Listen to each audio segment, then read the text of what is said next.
Nag-haul ako ngayon ng pinamili namin ni Papa kanina sa Landers. Second day ng sale ng Landers, yung Landers Crazy Sale. Ayan, second day ngayon. Tapos di ba sa Landers, every sale nila, meron silang 1 peso sale na product. So, ito yung 1 peso sale nila ngayon. Ayan, towel. Canon yung brand. Ayan. Ayan, 1 peso sale. Tapos, per customer, 2 lang yung pwede mong i-avail. Ayan, bali 2 pesos lang to. Kaya tinapat ko ngayon kasi ito yung 1 peso sale nila. Mas gusto ko ng towel. Tapos, bukas, iba na naman. Kahapon, iba rin. Kaya, ngayon kami nagpunta dahil dito sa towel. Ayan. Ang kapal niya, oh. Ano siya? Parang hand towel. Ilalagay ko sa CR namin. Ayan. 8 o'clock na. Tapos lang ni ate maghugas. Hindi pa kasi ako kagad nag-hold. Ayan. Itong face mask. Lalagay ko na lang yung price dito sa screen ko. Ito. Dalawang scent, lemon, tsaka ito. Pero mas gusto namin to. Mabango to. Itong shampoo. Buy one take one ata to. Ayan.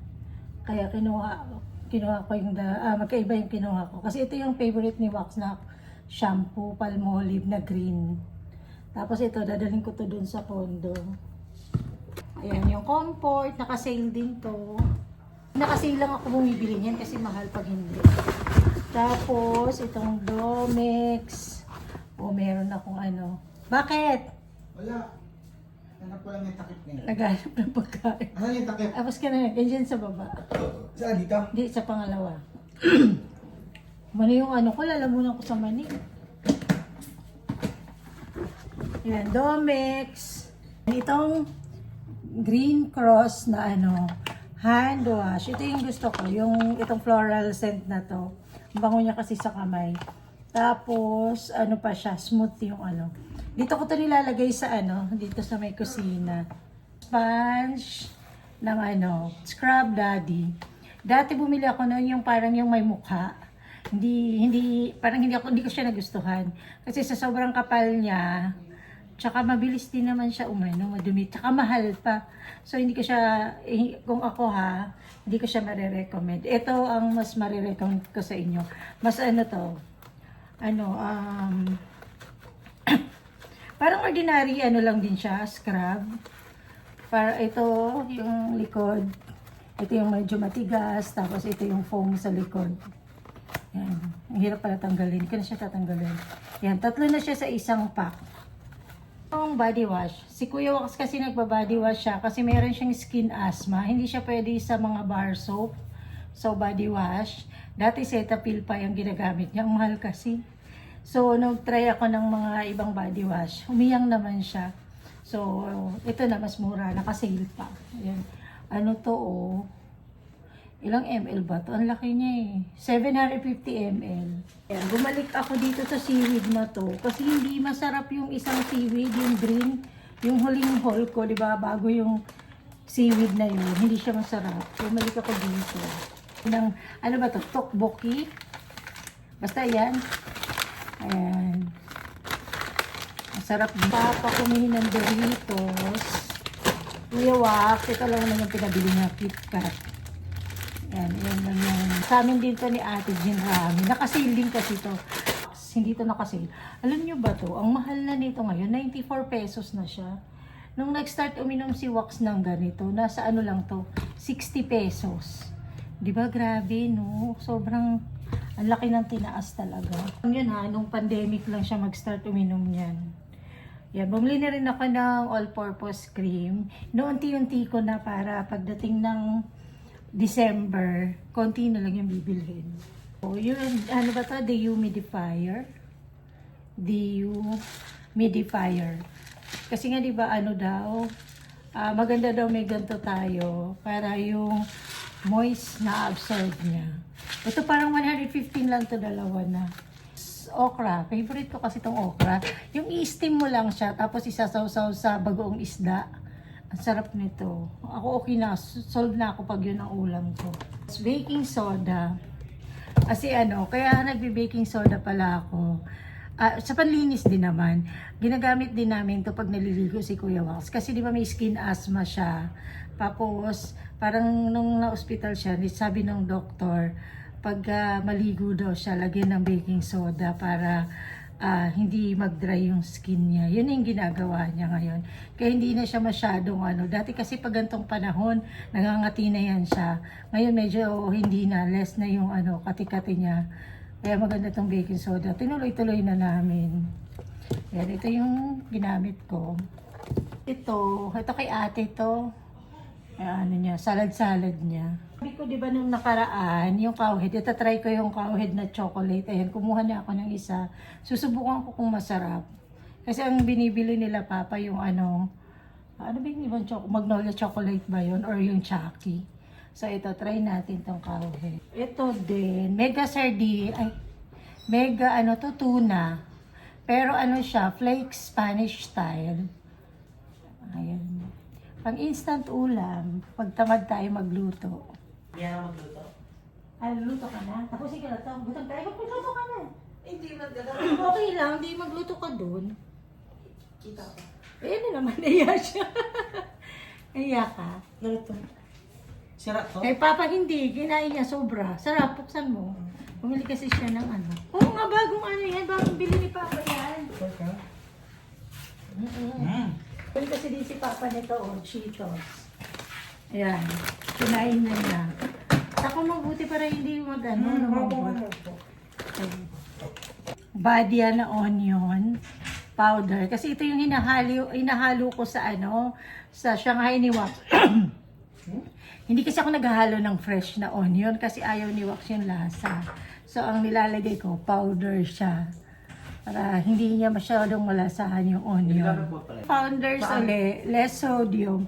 Pero kumuha ako ng isang original. Titikman ko yung original. Ito yung masarap talaga. Saan? Akin yung buong yan, patong mo dito. Bigat to. Kaya, bigat yung mga gamit sa loob nito. Kaya mo? Oo, ito lang naman yan. Ayan, ito yung Founders. Ito yung classic niya. Titikman ko yung classic. Hindi ko pa natikman tong classic eh. Ito natikman na namin. Nagustuhan kasi namin to ni ate. Kaya ito try ko rin yung classic. Ito, badya rin. Pero garlic salt. Garlic. Hinahalo ko rin to sa Shanghai ni Wax. Cowhead na milk.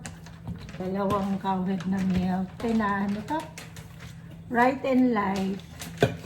First time ko rin itong mag-try. Processed cheese. La Crema. Anong pangalan yan? La Crema. Next, itong drinks ni Kuya. Dutch Mill. Spring roll na wrapper. Ito na pala yung ginagamit kong wrapper ngayon. Hindi na ako bumibili sa palengke.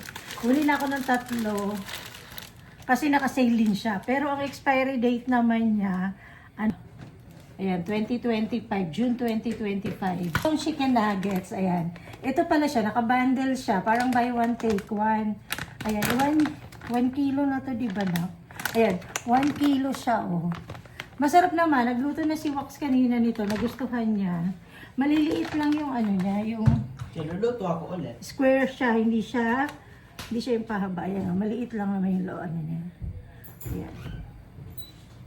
So, ayan. Nagustuhan naman niya. Kakain pa lang siya. Kain ko pa.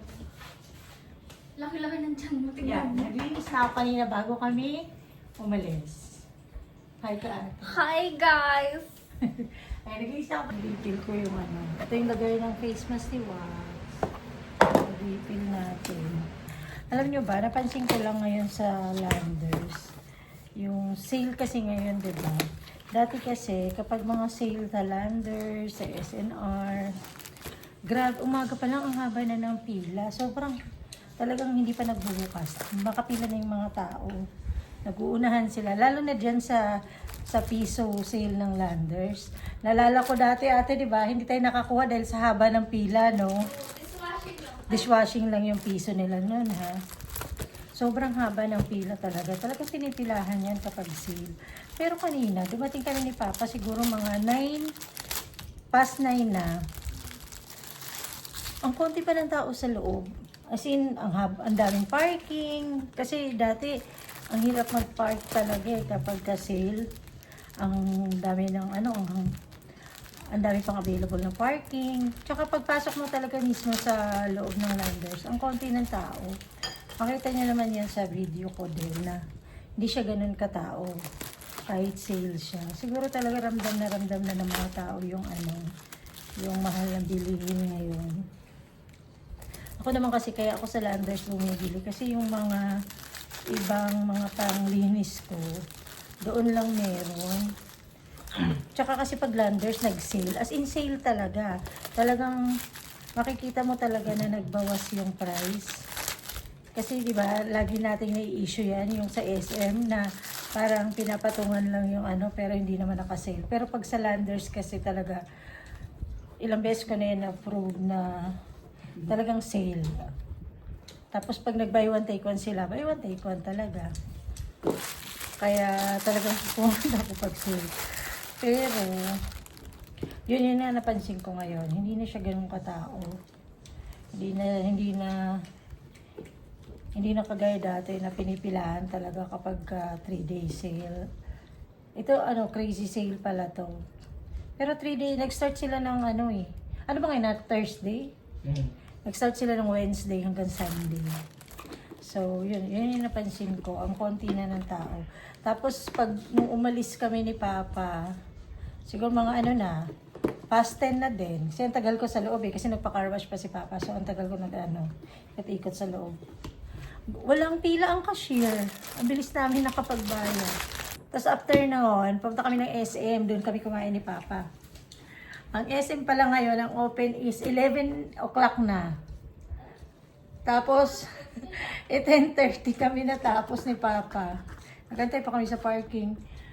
Yun pala, 11 to 10 na ang ngayon, ang mall. Ewan ko sa ibang mall pero dito sa SM Fairview, 11 na yung open nila, Monday to Thursday, 11 to 10. Tapos Friday, Saturday, Sunday, yung 10 o'clock ulit sila. So yun yung update sa mga mall. Thank you for watching. God bless. Bye ka na, kuya. Ayan, kumakain na si kuya. Tapos na siya magluto Bye ka din. Bakit mo